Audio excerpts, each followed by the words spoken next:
What drew me to the practice of architecture? Oh, as a kid, I was always drawn to, the magazines and the books that were about housing, houses, buildings, perspectives, Frank Lloyd Wright, all of that good stuff from, mid-20th century America, rather than sports, cars, those other normal sort of boyhood pursuits. I was always more interested in drawings and plans and the shape of a room and the lighting and the outlook.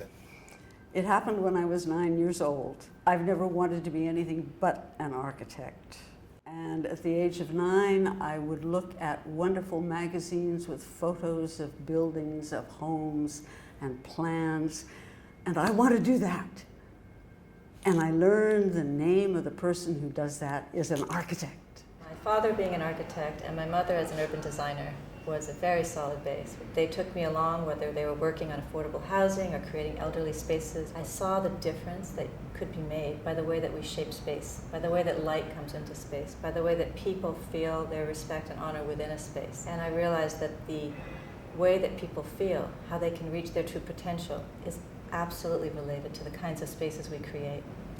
What drew me into the practice of architecture? I went to college in Philadelphia, and 40 years ago this week, the AIA convention was in Philadelphia.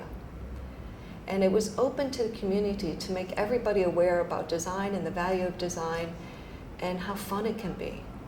And it was very inspiring. At the same time, the chapter there, they had a women's in architecture group that was new, and it featured Denise Scott Brown, who we all know is very important, and Ann Ting, both women who worked in the shadow of great architects and now are being recognized for their contributions. And Denise Scott Brown held the first meeting in her home, and to see how she and Robert Venturi lived, and she presented their work and the things they were doing, it was very inspiring.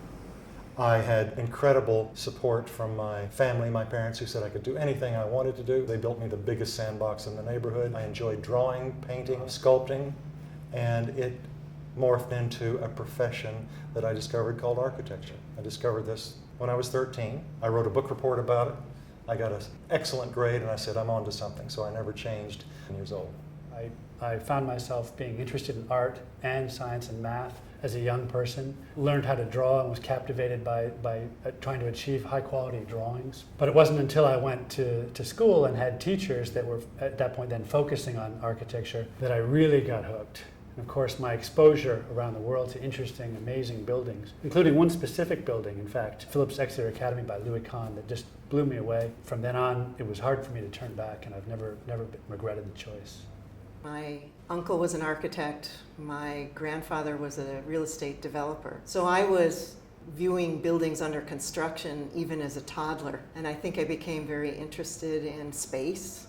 I started drawing houses when I was 6 or 7 years old. I got kind of good at it. In high school, I was the first woman to ever take drafting. That just cemented it from there. I really enjoyed putting spaces together, creating places for people. And I think that sort of social side of architecture is something that also colors my work.